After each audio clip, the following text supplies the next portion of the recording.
The restaurant was elegant, warm, and expensive. The kind of place where deals were celebrated and victories were toasted with crystal glasses of wine. But tonight, no one was celebrating. At the center table sat Ethan Cole, the CEO of one of the fastest-growing tech companies in the country. Magazines called him a genius. Employees called him unstoppable. Investors called him the future. Yet in this moment, Ethan felt none of those things.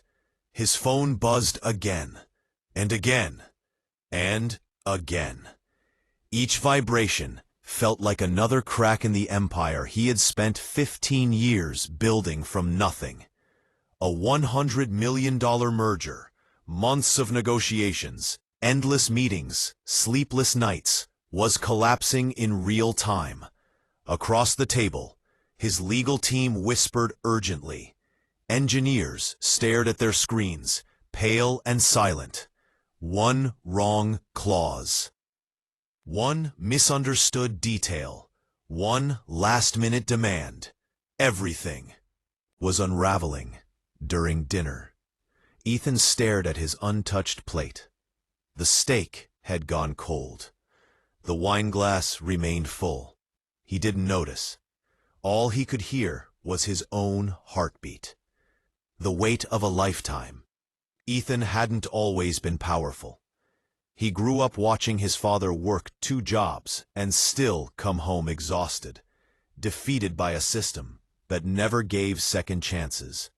From a young age, Ethan promised himself one thing: I will never be powerless. That promise pushed him through college, through rejection letters, through years of failure that no one ever writes about.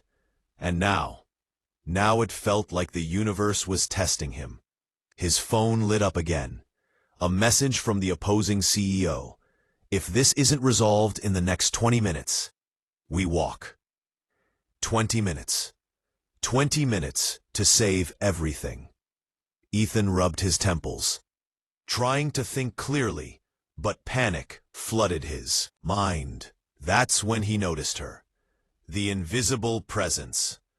She had been there the entire evening, moving quietly between tables, refilling glasses, clearing plates. Her name tag read, Lena.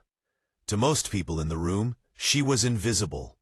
But Lena noticed everything.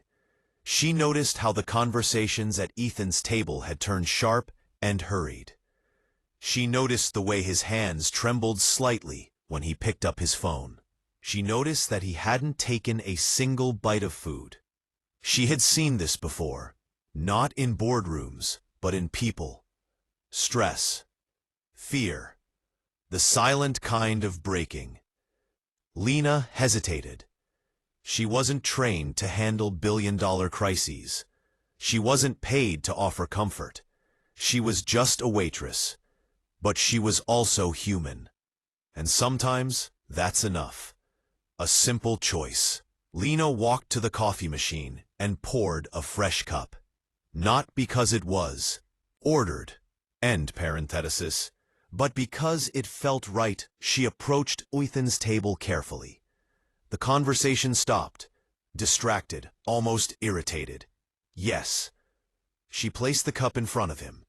On the house, she said with a soft smile. You looked like you could use something warm. Ethan blinked. For a moment, he didn't understand why this small gesture felt. Lena leaned in slightly and added quietly, so only he could hear, whatever is breaking tonight, you're still standing. Then she stepped away. No advice, no questions, no expectations, just kindness. The pause. Something strange happened. Ethan took a breath. A real one. The noise around him faded. For the first time that night, he wasn't being demanded from. He wasn't being pulled apart by expectations. Someone had seen him. Not the CEO, not the decision-maker, but the person. He picked up the coffee. It was warm, grounding. Ethan closed his eyes for 3 seconds, and in those 3 seconds, clarity returned. The call that changed everything. He opened his eyes and looked at his team. "Give me the room," he said calmly. They froze. "Now," he repeated. Reluctantly, they stepped away. Ethan picked up his phone and made one call, not to a lawyer, not to an investor. He called the other CEO directly. No scripts, no pressure, just honesty. "Let's stop posturing," Ethan said. "We're both here because we believe in the same future. If this deal collapses, we both lose more than money." Silence. Then the other voice softened. "All right," the man said. "Let's fix it." They did, clause by clause. Honest conversation, replacing fear. When the call ended, the deal wasn't just saved, it was stronger. The aftermath. The room erupted in relief. Lawyers smiled. Engineers exhaled. But Ethan wasn't celebrating. He looked across the restaurant, searching Lena wiping down a nearby table. He stood up and walked toward her. Recognition. "Excuse me," Ethan said. Lena looked up, surprised. "Yes, sir?" "I just wanted to say thank you," he said. "You have no idea what you did tonight." She smiled politely. "I'm glad the coffee helped," she replied. "It wasn't the coffee," Ethan said softly. "It was the reminder." He reached into his pocket and left a generous tip, but more importantly, a note. Lena read it later that night. It said, "In my darkest moment, you reminded me I was still human." That saved more than a deal, period. Ethan, the true meaning of success. Days later, headlines celebrated the successful merger. Business shows praised Ethan's leadership under pressure. No one mentioned Lena, and that was okay, because kindness doesn't need applause.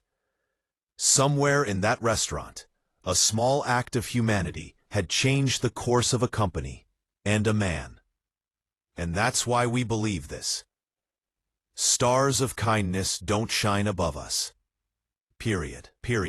They stand quietly beside us when we need them most. Period.